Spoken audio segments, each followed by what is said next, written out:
Such I an love the abrupt. intro clip. It's so professional.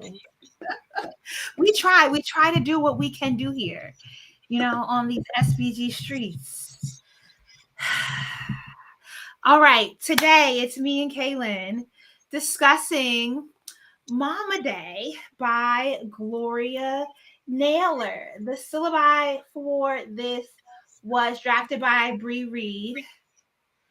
And I think it's funny that me and Ka'Lyn are doing this discussion because we have two opposing views of the book. I wouldn't say it's opposing, but yes.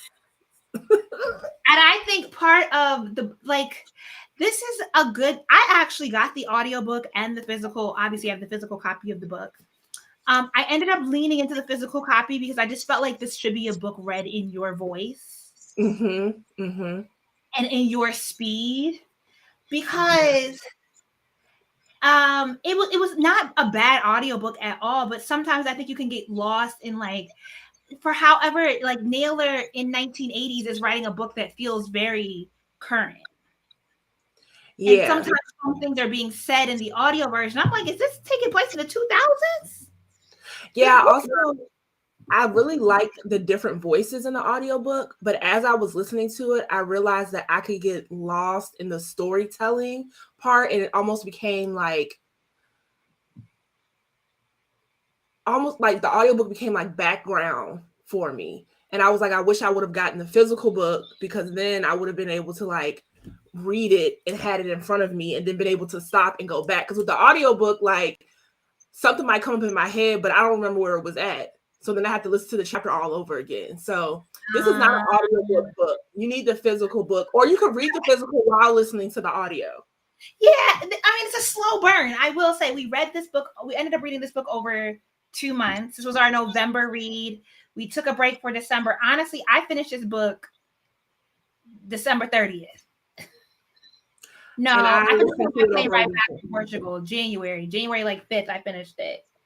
And it just, part of me didn't want the book to end because I could tell a tragic ending was coming. And I just didn't want, once Coco, Ophelia, and George's relationship got good, I did not want it to combust. And I was like, yeah. Something. The ending for me was I didn't expect for what happened to George to be the ending of the relationship. I was thinking it was going to be something like an argument or something like that, or him getting fed up with being in Willow Springs. I thought that was going to be the last straw. So what actually happened to him, kind of I was like, wait a minute, no, wait, hold on. So yeah, but I'm going to get the physical book and I'm going to give it another read, because I love books like this. I'm just, the audiobook and me we were tussling. You were having a little fight. Yes, we was fighting with the book. Oh no. Okay, hold on, I need to close my email so it's not chiming in the background. All right, let me share the screen here so y'all can see who Gloria Naylor is. All right, this is a great picture of her. She was the daughter of Southern sharecroppers who migrated to New York during the Great Migration. And as a young girl, her mother encouraged her to read and keep a journal, and her love for journaling developed into an affinity for creative writing. Yes. Also, fun fact, I believe either as an adult or in her childhood, she was a Jehovah's Witness or lived in a Jehovah's Witness household. And y'all know, I grew up in a Jehovah's Witness household. And so I remember reading Gloria Naylor, and y'all are right. This is our second Gloria Naylor book. We read Women of Brewster Place last year, I believe. But I read Bailey's Cafe in high school, and I was like, oh, a creative person coming out of a religion that I thought was very conservative and restrictive was always this inspiring to me. But this is our second Naylor book to read.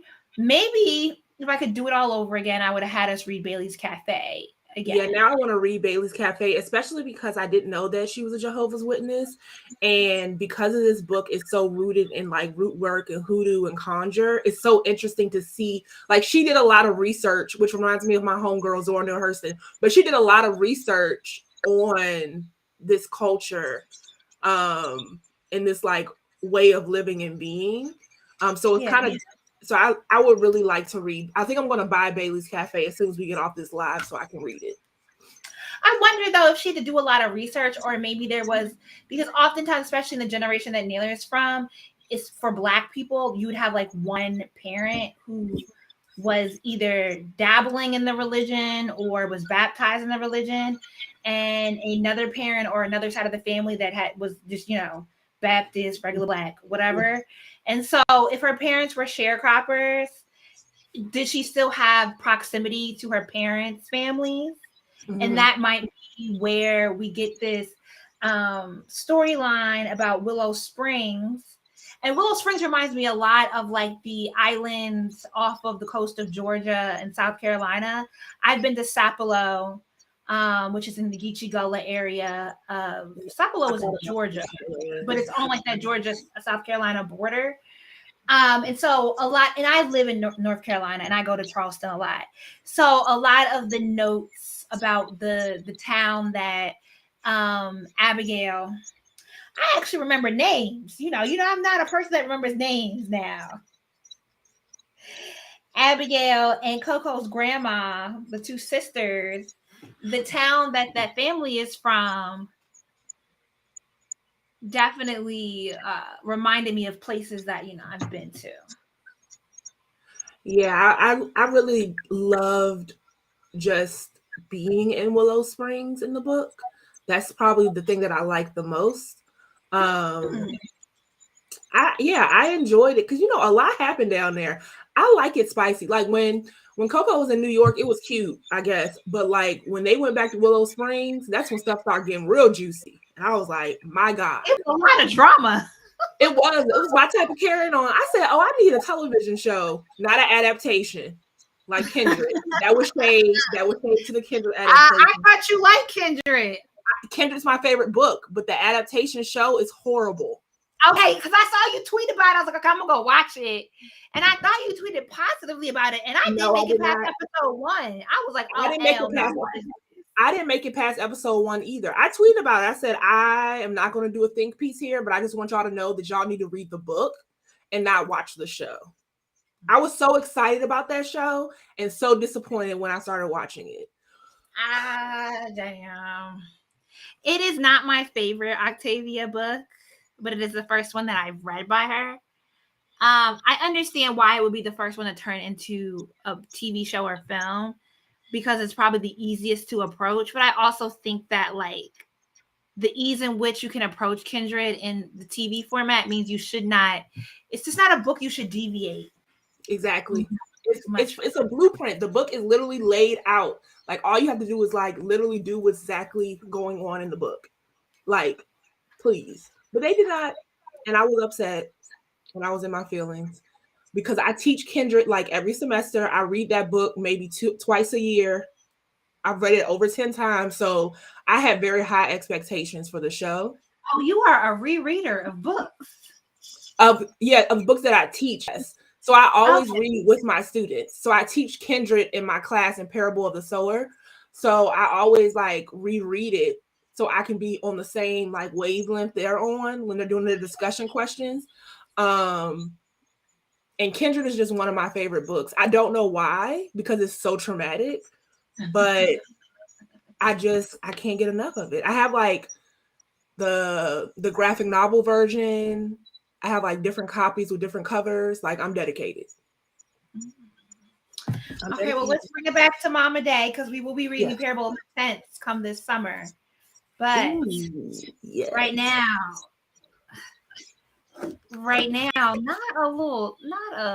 this is from Twitch. So you can't even see it. It's fine.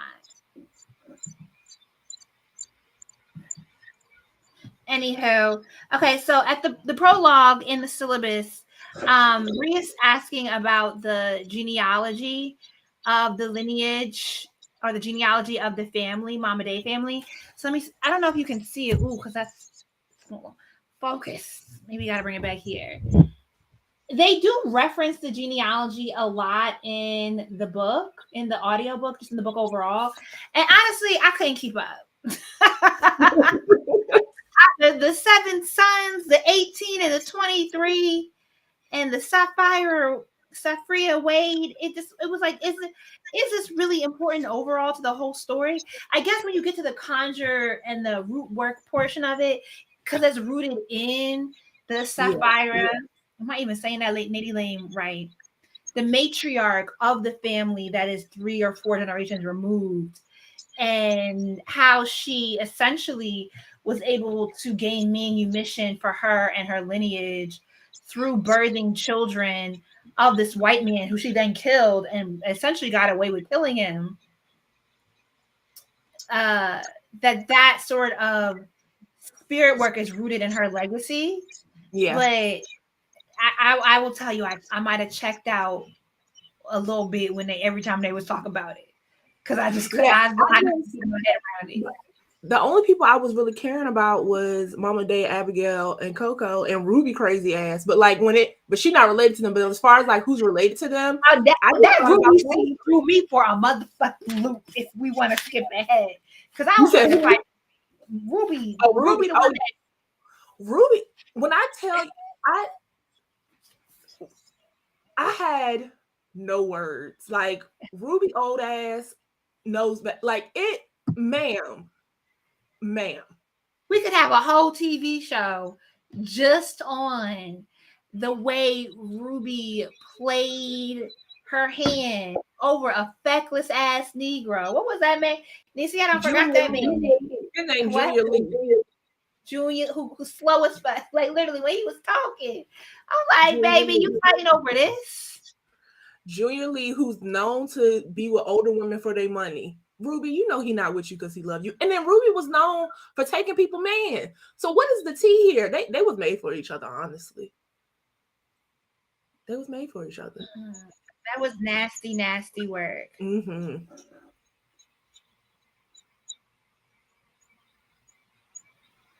Okay. All right. I'm going to try to get through as much of the syllabus as possible, but I might have you know what? You might have had a harder time with the book, but I think I still might have a surface opinion of the book, because Bree is really, this syllabus is very thorough. The book does. The smartest person I know. Yeah, Bree is really the smartest person I know. So I was like, she did the syllabus. Whew. Yeah, when she got into it, because she does bring us back to the importance of the prologue, or the beginning of the book, where the last full sentence reads about Sapphira Wade has served on occasion in the capacity of midwife and nurse, not without extreme mischief and suspicions of delving in witchcraft. About the fictional conditions of sale document for Sapphira Wade. So just wanted to call it out. I don't necessarily. And then that she is considered a conjure woman. Mm-hmm. But isn't Mama Day also a conjure woman?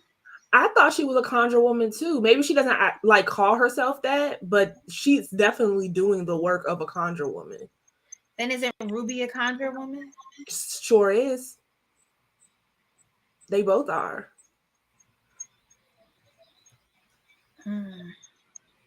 They both are.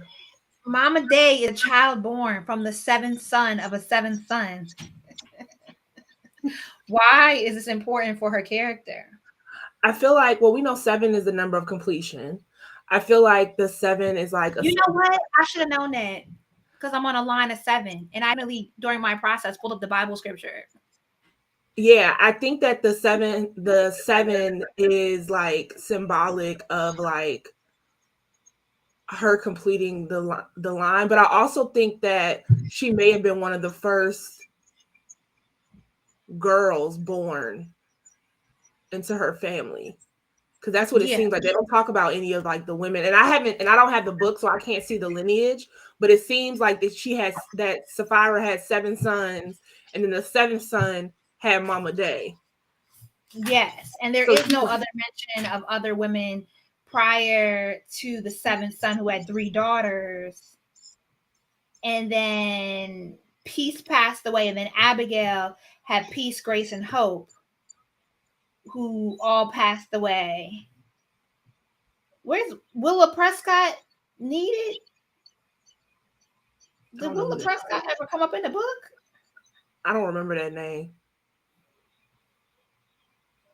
God rested on the seventh day, and so would she. So maybe is it that Mama Day represents like the ending of the generational trauma, essentially, like the Maybe the completion of Sapphira's trauma is through Mama Day, and that's how Mama Day gains her supernatural and hoodoo abilities, is because it was passed on to her from Sapphira. Mm. Okay, we'll figure this out later. Um, let's move into George and Coco's meeting, which I actually that was a very enjoyable part of the book for me. Yeah, I thought it was kind of funny when she was like, she thought that he may be gay because he hadn't like tried anything with her. I thought that kind of tickled me. But I liked their adventures. I enjoyed her talking about like him and stuff like that. I thought it was a very contemporary conversation that she was having between herself, her homegirls, even the inner monologue. Because I was like, oh, I clocked George right away. He a Republican. Like the moment, the Mm-hmm. first couple of, inner monologues we get from him, I was like, I know this man is like a pseudo conservative who believes that you pull yourself up by the bootstraps. But they're both having this dialogue about how they perceive each other and how therefore they're going to interact with each other.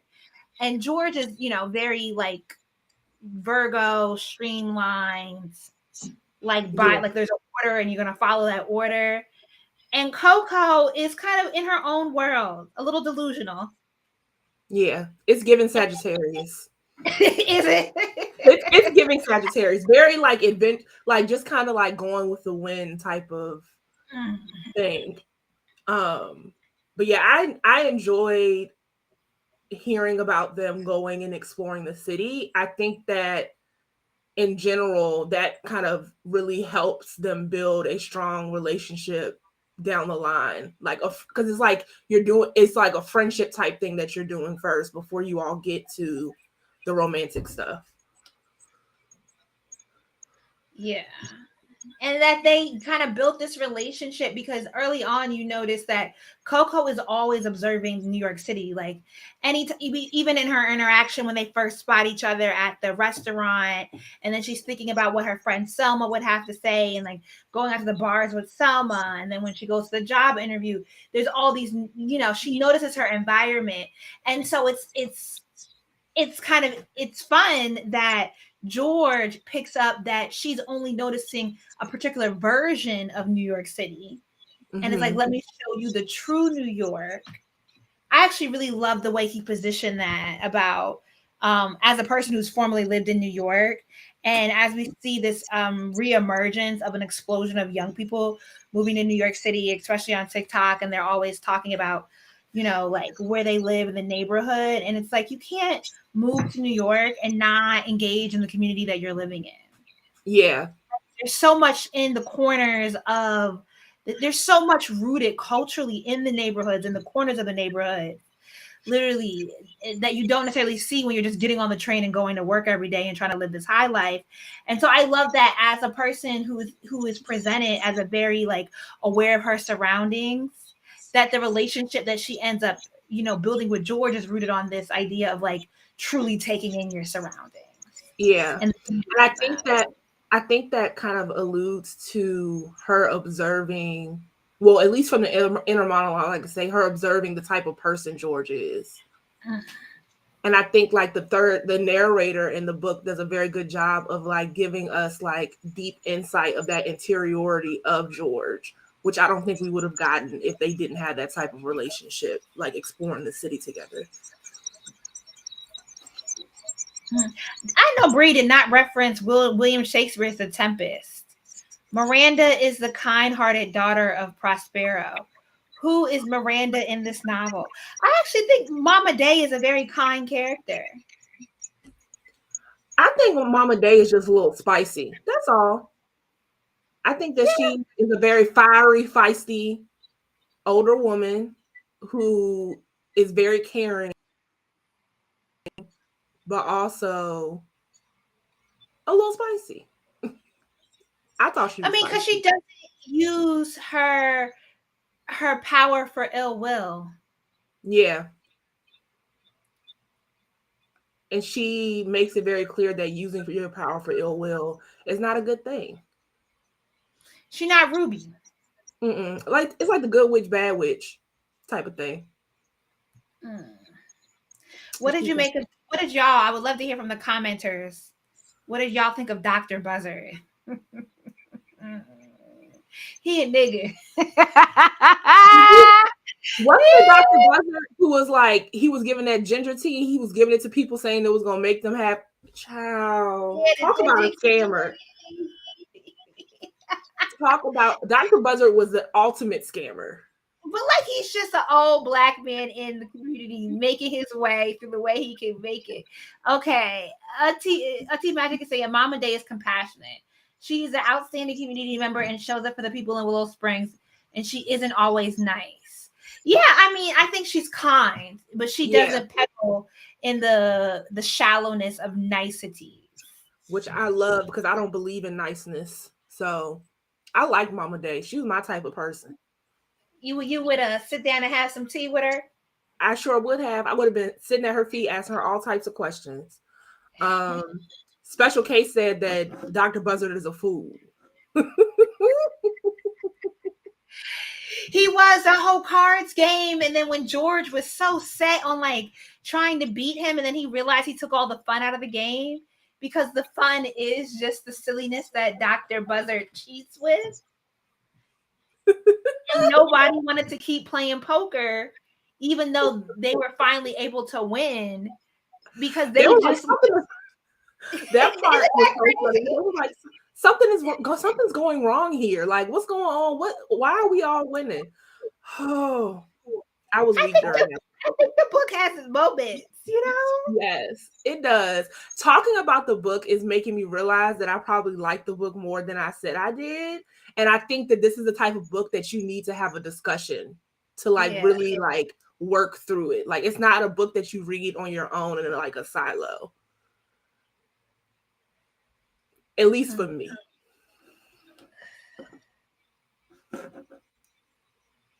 Oh.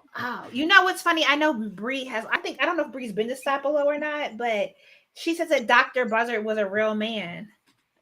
Oh, wow. I never thought to look this up from St. Helena. I know about Dr. Buzzard's original Savannah band, which would make sense.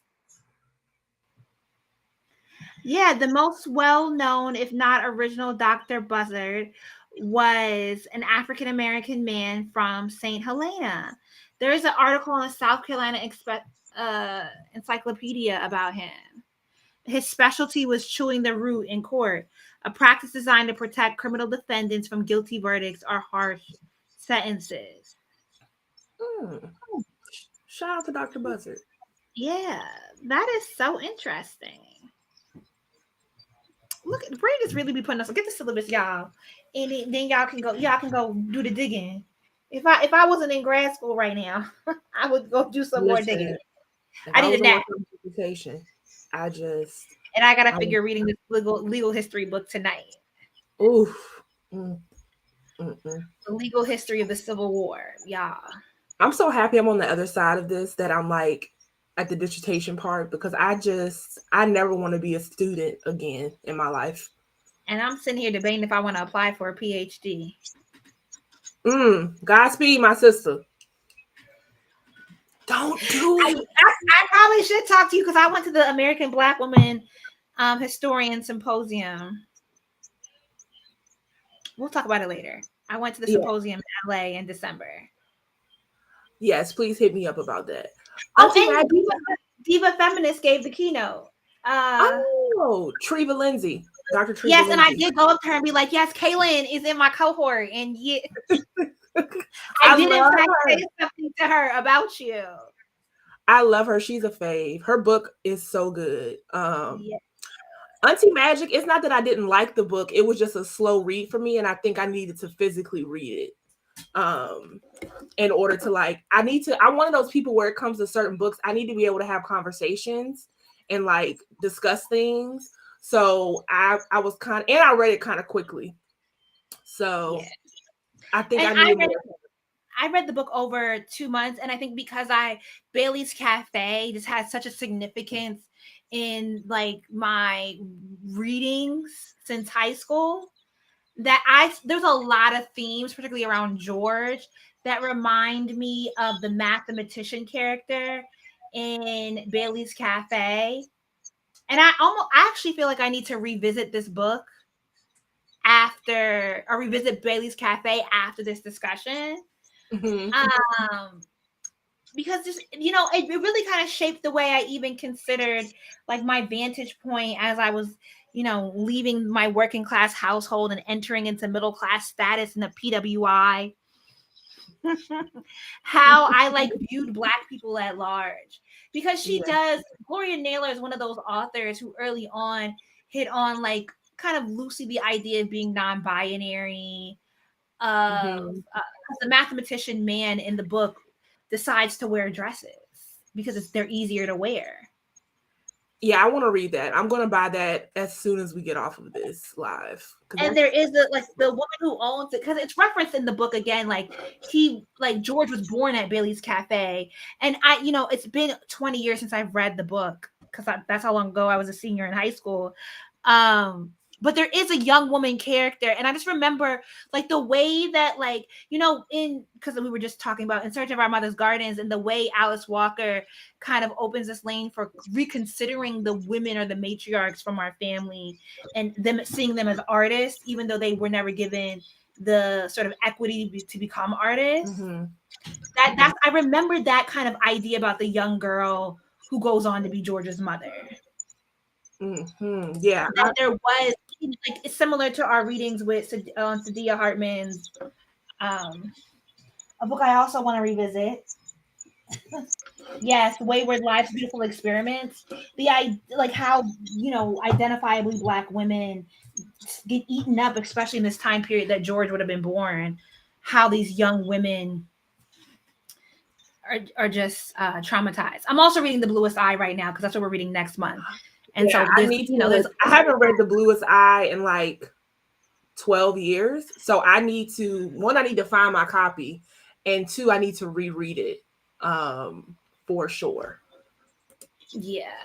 I do think I agree. This book is a slow beginning. I mean, I think we've read other books like this, like Freshwater by Okweke Imizi, like books that you kind of, in order to get into the beginning, is a little droll. Like it's slow. There's all these references to things you don't understand at the beginning of Mama Day. The lineage, the 18 and the 23, and the young boy who comes about with the hair. And then it kind of breaks open once you get to the truth, like past the prologue. And then you have Coco and Selma, who have these very sort of contemporary witty outlooks on dating and men. And then it's like, oh, okay, like I could dig this. You know, like the way that is it Selma who she's talking about, like the way they describe this friend who's just like really wrapped up in the nightlife and the scene of New York and trying to find her was essentially the high value man, and she becomes bitter in the pursuit, and that bitterness sort of wears on her so much so that once Coco partners with George, she has to reconsider the influence that she allows Selma to have on her life. You know, like that. There's really, and I think it's just that Naylor opens with The Conjure. And wasn't there a reference to a man who asked his wife to like become a cross-dresser or something with him at the beginning of the book? I remember reading some weird shit in the prologue and it's being like, I don't know where this is going. And then I get to chapter 1 and I'm like, okay, I can get into this. Yeah, I think that one thing that I learned with this book in particular is that I'm such a speed reader that a lot of the books written by Black folks, so I'm thinking about like The Street and Corregidora, those are books that you have to like take your time going through. Like you can't just like read it quickly like you would another book. And I think that that can be the pitfall for a lot of people when we get into these different types of books, is that people want to quickly get through it. But you got to kind of like chew slowly, like do your 20 chews to swallow to really like get the nourishment that you need from that book. Mm. Yeah, I wonder what this reference was at the beginning of the book, where one of Coco's friends, was it Selma, who had married a very wealthy man, and that man then decided, like, that man, well, I shouldn't call him that man, that person wanted to transition. And then it's just this note about them asking their wife to transition with them. And I kind of read it as like everybody compromises in their relationships. Everybody Mm. is faced with a compromise in their relationship. But I'm like, why did she mention that at the beginning of the book? And then like, where does it come up again? It was a little, maybe at that point I was kind of reading. I think that the compromise comes up again when George has to go to Willow Springs and has to stay. Like the compromise of him staying and standing beside his wife while he's sick. Because George could have very well been like, we're not staying here any longer. You're sick. I'm taking you back to New York to go see a doctor. Like he could have very well did that, but he kind of like stayed to his own. And and he didn't really believe what Mama Day and them was doing. He didn't believe in it, but I felt like he kind of did because he was still there. He could have left. I think he believed in a reasonable amount. I think it's very hard to tell somebody who comes from this world, who has built success in a particular form in this world, to then have this blind faith, and he's not being told the full story. Yeah. So George is in a stale relationship with a white woman with red hair named Sean. And the way Coco drags this bitch through the first year of their relationship. Yeah, it was chapter, because for some reason when I was listening to it, the chapter like repeated itself. So I heard her drag Sean not once, but twice. Right, Sean, when they first like started going out regularly, like, what's up with the white woman? You were dating a white woman. What's going on with her? And George was just very matter of fact in explaining his relationship. They dated for 5 years. And yeah, how do you just leave somebody after being with them for 5 years? And then he ends up hiring Sean. So she works at the firm. It's a mess. But George is like overly sensible. Like sensible to the point that it's thoughtless. Yes. It's painful to watch. Cause I'd be like, really, George? Like, why would you hire her? Like, what would make you think that would be, like, logically, like, what would make you think that would be a good idea? What was I about to ask? Oh, Bree asked on page 22 of the syllabus if we catch the Shakespeare references, and I'm not that well read. Me either, child. I should She be says page 65. Baby, you're gonna have to tell us the book. What Shakespeare? I would love to read this in the classroom setting with the academic who has really fairly interrogated, because I know there are so many themes that I probably like in just trying to get through the book. I would love to read it in the English class. Like I would have loved to read this during my bachelor's program when I was in English, like as one of the books that we read, just to get like that perspective. To live in New York, you'd have to know about the florist on Jamaica Ave who carried yellow roses even though they don't move well. But it was his dad's wife's favorite color. I love George's description of New York. For such a square ass man, he was also very intuitive. But maybe now I don't know none of them Shakespeare references. Me either. Maybe somebody who's watching knows, but I do not. Every time she talked about Shakespeare, I was like, "You lost me here." I don't remember, and I should know because I took a Shakespeare class in undergrad, but I don't remember any of that stuff at all. Okay, look, Auntie Magic is saying Ophelia was in Hamlet. I wouldn't even know. Okay, and it's not that I don't ever entertain Shakespeare, because I did watch. Was it it wasn't Othello, it was Orpheus that Denzel Washington was in. I have not seen Black Orpheus is a Brazilian film.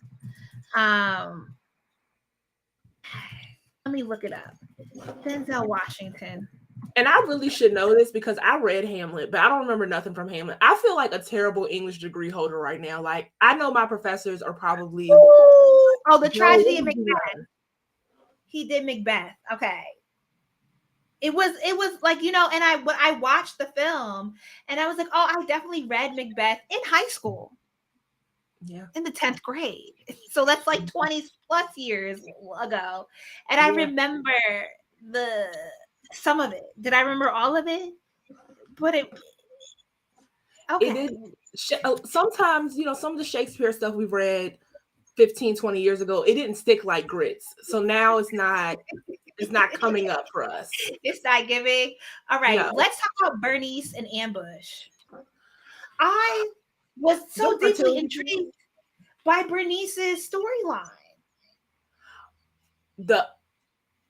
So when I was listening to the book, the part that immediately had me stop and like pay attention to what I was listening to was when she went in there and Bernice, she was like, Bernice, I'm about to stick my hand up in you. And she was like, you're not pregnant. And I was like, what the hell's going on here? And then she was taking those pills and they didn't know where she was getting them from. I was like, Bernice, what is happening here? She inflamed her fallopian tube. Bernice is pregnant. And Mama Day was like, what? She's not. And then there was all these references about Mama Day taking her to the place and getting her ready to go to the place so that she could finally have her baby. But was she gonna be able to keep that baby? Yeah, that was a tragedy. I was like, damn, this book is just tragic. Mm-hmm. Poor Bernice. Yeah, Mama Day was dead ass a whole OBGYN, because that scene where they end up calling the local doctor is Mama Day also realizes the limits of her skill set, but was able to clearly identify what was the illness that Bernice was facing. And then wasn't it Dr. Buzzard who was helping Bernice get them damn pills?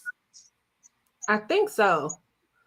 But I don't remember, because I remember when the doctor had asked Mama Day in the beginning of the book, like, where she got them pills from. Mama Day was like, it don't matter where she got them from. She been taking them. Mama Day covered. Yep. I thought overall doctor. Bernice's storyline was very funny. It was very enlightening, but it was also very sad in the end. Yeah. And Bernice just wanted to make it so bad. It made me think a lot about like how much pressure is put on married women to have children, and how much pressure they feel to become parents, and how they feel like them not being able to give their partner a child will, end up with their partner leaving them for someone who could give them a child. Oh, Bernice stole the pills from her pharmacy job. Okay. I want to blame it on Dr. Buzzard. It felt right. It felt easy. It did feel right. Oh my gosh. I just felt, man, the way Bernice's storyline, it was just a lot of trauma from that candle walk. Like somehow that candle walk, everything after just turned left. I don't know. I'm skipping ahead here. I don't know. Why would Coco, knowing who Ruby is, go to Ruby's house and let her braid her hair?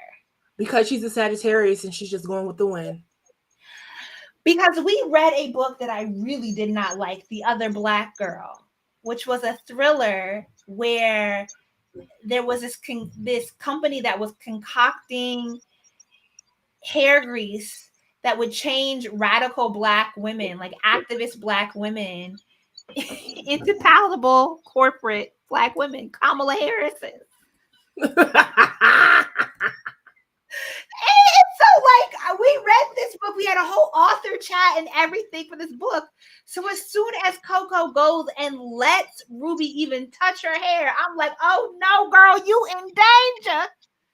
Yeah, I think Coco was not street smarts at all. I think she lacked that type of like keenness and wisdom that Mama Day and them had. And I think she was very like gullible in that way, because anybody who knew who Ruby was would not go into her home especially after her man just tried to pull up on you. Like, you already know what type of woman Ruby is, so why would you go over there? That man sexually assaulted you. And then on the other side of it, Ruby witnessed it all happening. Or at least the reaction that Coco gave, which was to turn this man down. And then you do this to her?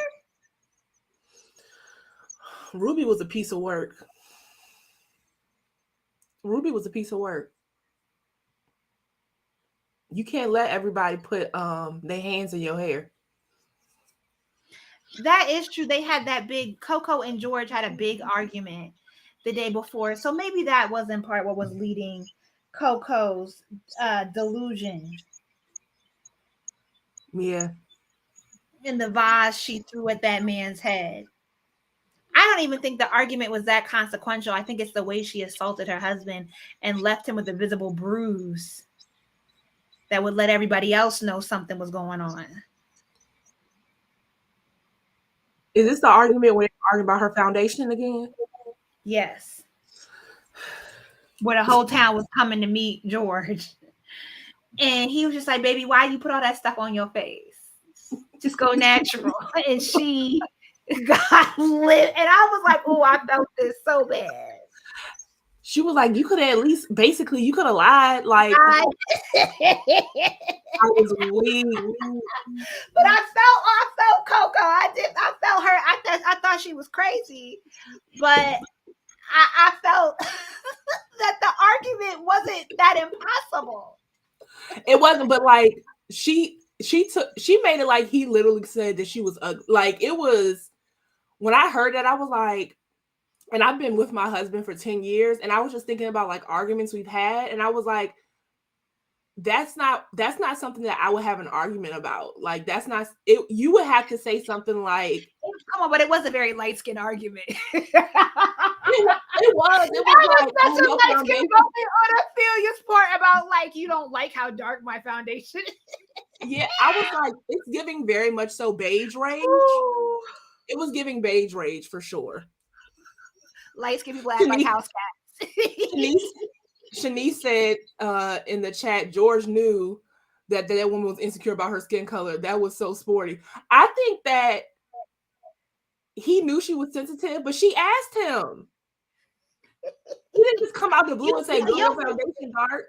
There's no way you don't. George is the same man that has been a stickler about his football season. Mm-hmm. And he will give you the world, but he needs to watch his Patriots. He's very serious about it. And he's not backing down. There are no surprises with this man. Why? It was almost like there was some tension that was just being built overall outside of them. And then it blew up between the two of them. Yeah. I feel like she wanted to have an argument. She was like, I need to get some shit off my chest. This is the perfect time to do so. But going to Ruby after that was stupid. Like, there is no like sensical reason for her to have gone to Ruby house. Why did you step foot in that lady house? I don't know. And it's not like Coco didn't have like friends or women in her life that she could talk to. So it's not like she needed Ruby for anything, for insight. Like, she won't go into Ruby to talk to her about like man problems. It's like, damn, if you didn't go to Ruby, George would still be here. Exactly. He wouldn't have died in the chicken coop with his weak heart.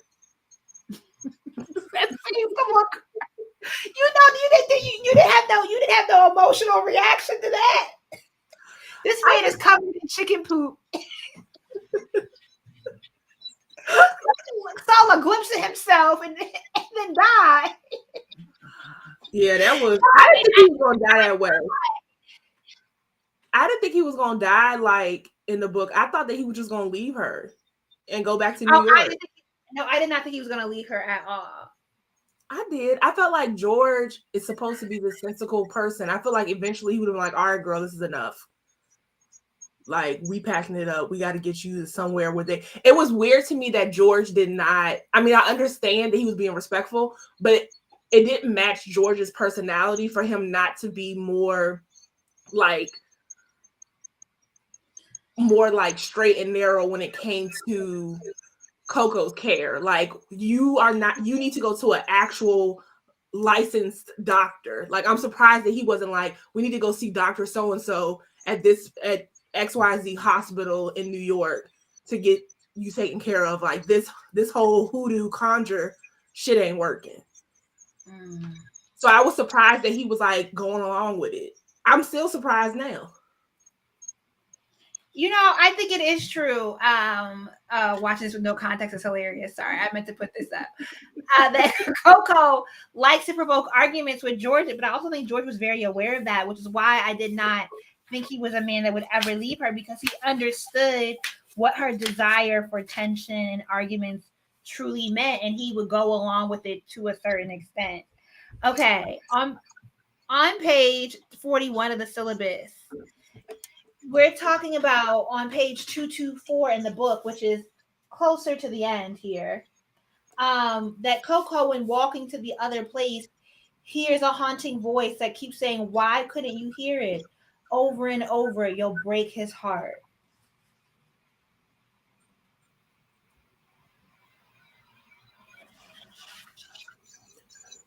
You got me there. I'm stumped. Yeah.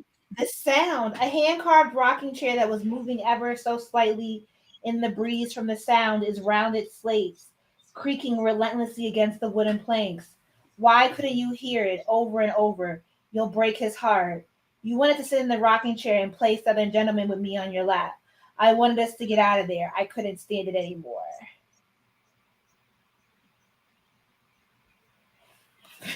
I gotta reread this book. Yeah, I don't know. Denise asked a question, made a point about Mama Day not telling Coco about Ruby before. Yeah, I don't know why Moran is Mama Day is Abigail, right? And no, Mama Day is Miranda. Miranda, okay. And Abigail is Coco's grandmother. And they both know about Ruby, so why wouldn't there be some sort of conversation about when you out in these streets, especially if you're fitting to go out across the bridge and hang out and Junior Lee is in the car and that's why we're not letting you go? Why there was no conversation about Ruby? Yeah, and also, doesn't Coco go back to Willow Springs every August? Yes. So wouldn't she have known about Ruby, because Ruby has been like, this is a small town. Like, it's not like they're in a big ass city where she wouldn't know who Ruby was. So she should have known about Ruby either through word on the street or hearing her aunt and grandma talking about it. So I don't know. It was weird to me that she didn't, from the book at least, because we don't know. From the book, it just seemed like she didn't know anything about Ruby at all. Like, Ruby was this person that just kind of like materialized. Yeah, grow up in this neighborhood, and everybody else in our introduction to Ruby, every buzzard knows. You know, everybody knows about Ruby. Bernice's mother-in-law, Ambush's mama, know about Ruby. So how does Coco miss the memo? And then we get to page 271, that after Mama Day confirms to Dr. Buzzard that Coco is sick and that Ruby caused it, he is shocked. He says, "I just didn't figure Ruby was crazy enough to mess with what was yours." That's on page 44 of the syllabus. Yeah, when I read that in the syllabus, it made me rethink about that scene. And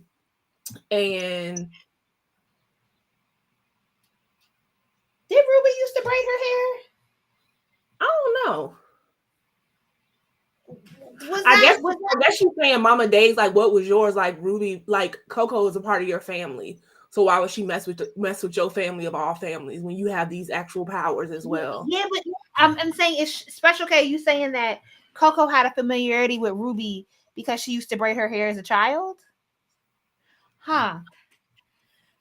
At this point, even more reason for her to know about Ruby. Yeah. That's even more reason for her to know about Ruby. If Ruby was braiding her hair as a child, she seemed the type of person she was. I did not take it that Ruby died. Yeah, I didn't know that Ruby died in the fire. Because the way it's written in the book, it's like Ruby comes out of the fire scorched. But I guess if you scorched, you dead. Yeah.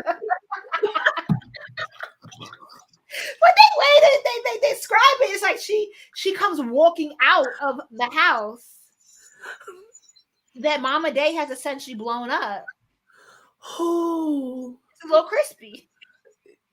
I guess if you scorch, you dead. I'm weak. I'm weak.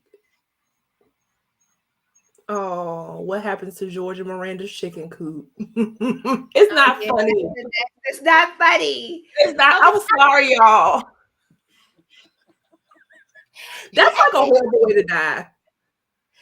I would like redemption for George. He was a good lover. He was a good husband. He was a Savannah. That was a good man. Yes. Exactly. And I don't know.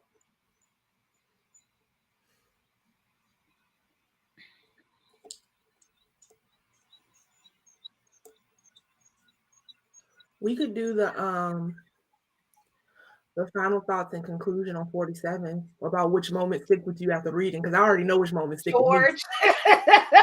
Wasn't that the scene where he goes in and he thought it was a maggot coming out of his penis? Do you remember that? No. There was a scene, I think it was George, where, and I know I'm not tripping, where he was like, something was going on. He was like putting water on Coco and she was like panicking and having hallucinations. He's like, it's just water. And then he got into the bathroom and then he thought he had semen on the tip of his penis, but when he touched it, it was like a maggot and he like squished it. But he said he was hallucinating. Yes. No, I like, it just got so wild. I was like, what the fuck is happening?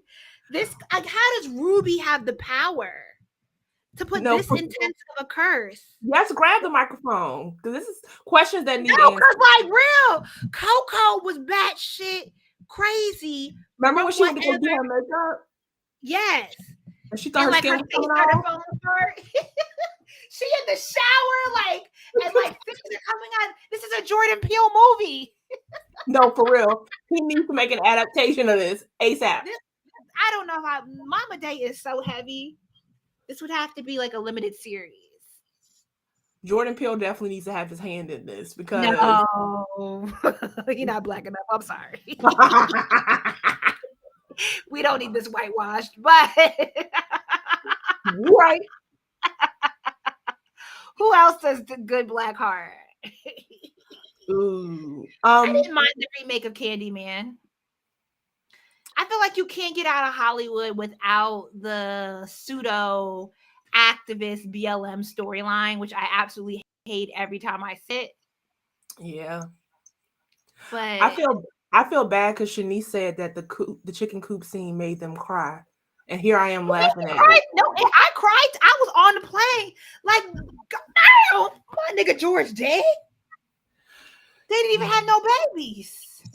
The part that got me emotional. Like, George let this woman, she decided I love Coco, that she wanted a history degree. And he stood by her side as she went back to NYU to get a degree in history. And then said, okay, now we can have a baby. And then they go to Willow Springs, and that's the end of their love story? Yeah, I think the part that got me a little bit was the part when little George was asking, like, who I'm named after and asking what type of man George is.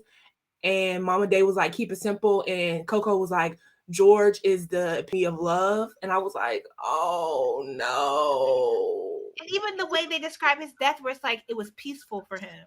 Like he felt at peace. Yeah, poor George. And it's like, damn.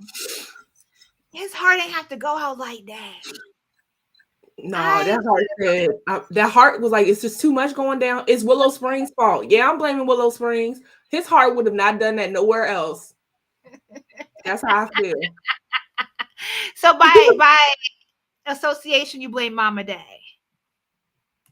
I mean, I ain't gonna blame her because I like her. She cool people, but like he was living in New York at a high intent, like high stress job, hustle and bustle. He liked football, so he always had a very like high blood pressure during the game and stuff like that. And his heart didn't give out then. He was tired. Like his body had got to a point where he couldn't fight anymore. And it's all because he was in Willow Springs. That's my them chickens Justice burst for his heart George. wide.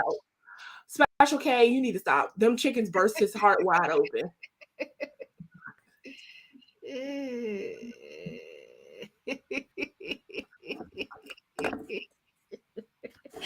Y'all, I mean, I think this book is a book that has to absolutely be read in community. I do not think Mama Day is a self read. Mm-mm.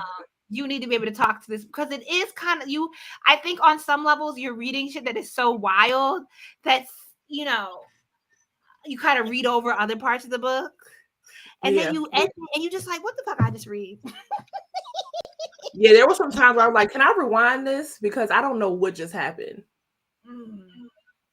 But I think, y'all still have time to read this. I think it's a worthwhile read, though.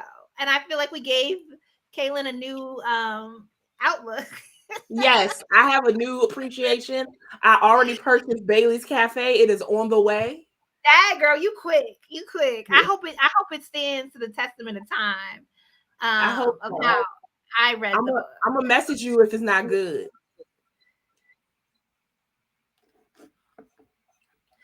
Okay.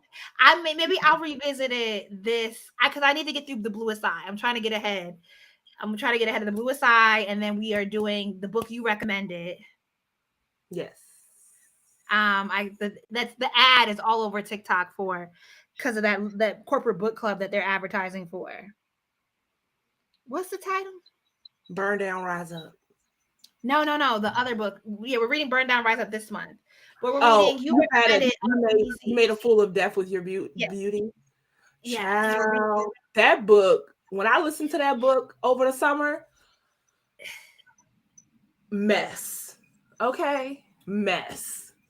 And I saw some anti-TikToks that the book wasn't like they didn't know what they read. And I'm like, a lot of these books are not meant to be read alone. Yeah. Also, like the way that they marketed the book did not match what happened in the book. If that made sense. They marketed it as like a romance novel. And it's something. I can't wait. I'm trying to you ready? You ready? I was like, let me get ahead. I don't know how much I'll be able to participate in the March live discussions, but I'm excited for next month. And we are gonna do for Burn Down, Rise Up, we're gonna do a community like Zoom. Ka'Lyn's gonna host, so hopefully people join. Yes, and I'm not talking to myself. Yeah, and other folks can join in with their opinions on the book, because we always do it. We always do a lighter, easier read in January, so don't be scared. Don't be worried. Burn Down, Rise Up is a quick, fun read. It's not too deep, I promise. Yeah, it's not Mama Day. It's not Gloria Naylor. It's not Toni Morrison. It's not these deep literary reads. We always try to do a lighthearted, easy read in January because we know it's the top of the year, and people are like, girl, it's the third week of January. And I'm like, where's the time going? Yeah. Somebody else didn't like the book when they first read it, but now we made it sound fun. Oh, well, I hope we did a good job. Thank you for joining the chat. Oh, look at y'all catching the motifs. Did y'all notice that Bernice's son lived the amount of years that George and Coco were married? No, I didn't notice that. I didn't. I thought the way Mama Day just looked at Bernice and said, baby, go bury that child. that hurt me. Thank you. Like, that wasn't like, damn. Bernice wanted that baby so damn bad. And Mama Day helped her get to that point, but then there was nothing that could be done. And then he died in like a freak accident. Yeah. So much tragedy. All right, we're gonna wrap up here. Thank y'all for joining. We'll see y'all in is it 2 weeks from now, week and a half from now, for the community live discussion on Burn Down, Rise Up. All right. See you on the